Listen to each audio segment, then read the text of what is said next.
So the first thing we do when we ever start a new kind of project in Maya is we have to make the Maya project workspace. So this is where we create like a folder structure on the computer in your documents folder or wherever you want to save it, whether it's on a USB stick or hard drive.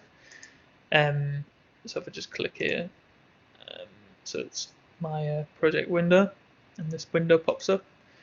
So you can see these file names here.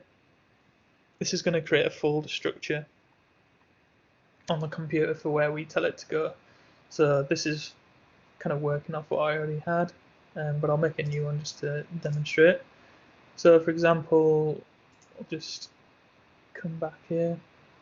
My next one was actually going to do the Friends Central Per Cafe. I was going to do that one as well. So yeah, so that was like a project there. So I can select this documents there. So I'm in my kind of account documents, Maya. This would just be different on a PC as well. It'll just be in your my documents or wherever you save stuff. So I'm just going to click select there, and then this is where we'll give it a name. I'm going to call this the bang set. And I click accept. So I'll just show you where that's gone. So I've got documents, and I put it in. It's not here. It's mini set, and there it is there. So then that folder structure is what we were seeing there. So when we save stuff, it's all like what this is called like a Maya scene file. So like a Maya file is a Maya scene file, and they'll always be saved in here. So for example, in this central perk one I was about to make, they're all made in there, the scene files, and then any textures are all going in the source images.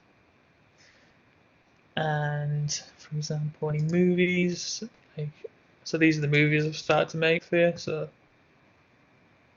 I'm going to upload all these. So this is basically what I'm going to demonstrate for you now. So I've saved those in there, little screen captures and images.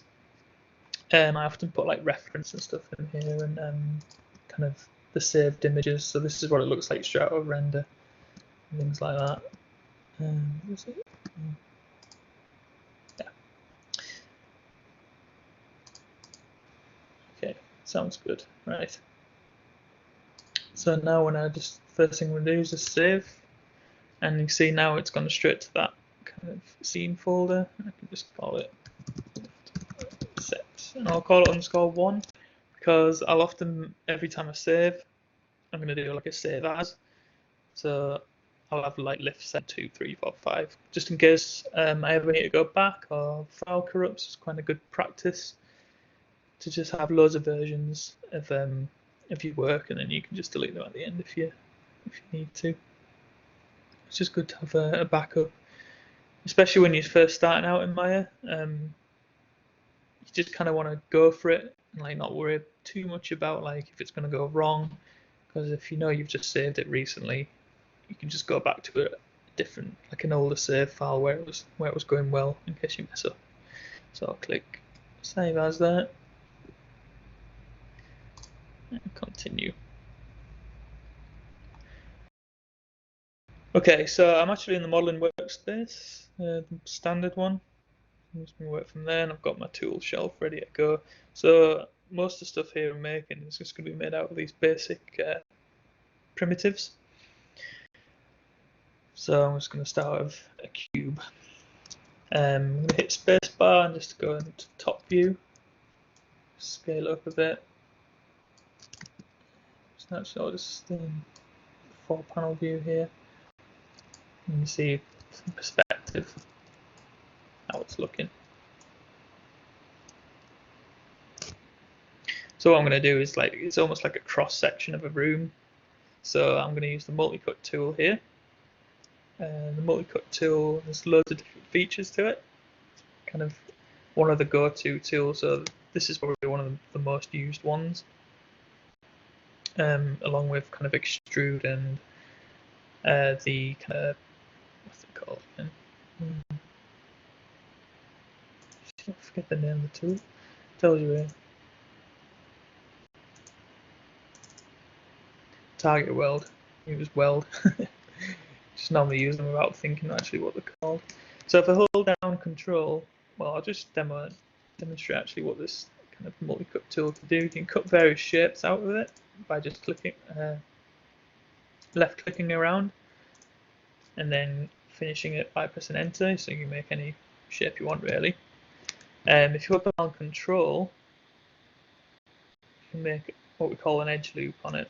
So I'm just going to be a bit more precise of how I'm making these edge loops, because I want both walls to have the same thickness. Hold down Control, I'm just going to do it like roughly 2 kind of units thick. So I'm just doing there, I'm going to do another one there like that. So I've got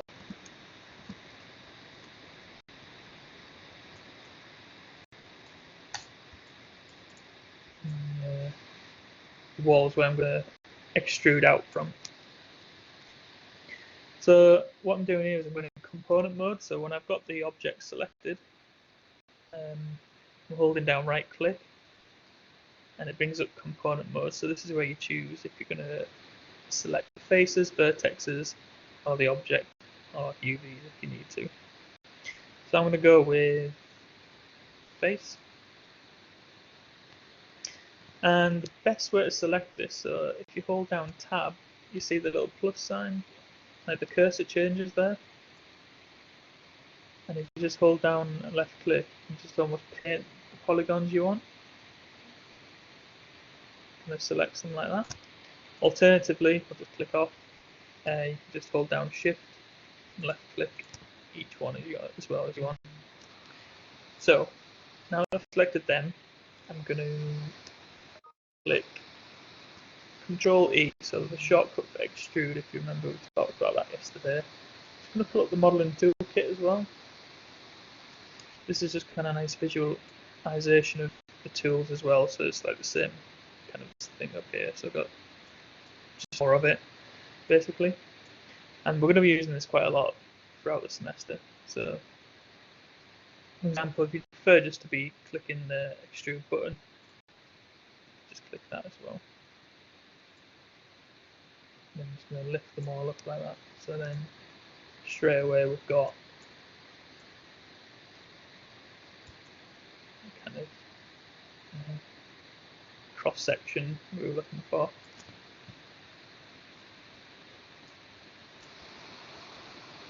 Just make it as high as you want. So there's the kind of basic cross section, but just so you know, it's like once you've made these kind of multi-cuts, that's not like finalized, we can still edit it. So if you come in the top view, like say I've just decided those walls are too thick, which I think they might be. So I come into my component mode and just drag the cursor over, so I'm left clicking and dragging over. I can just use my translate tool now and just push them in like that and do the same here as well. Just so they're not as thick. So you just want to, whenever you're modeling anything, you just want to do it for confidence and just kind of just go for it. Don't worry about it going wrong at this stage.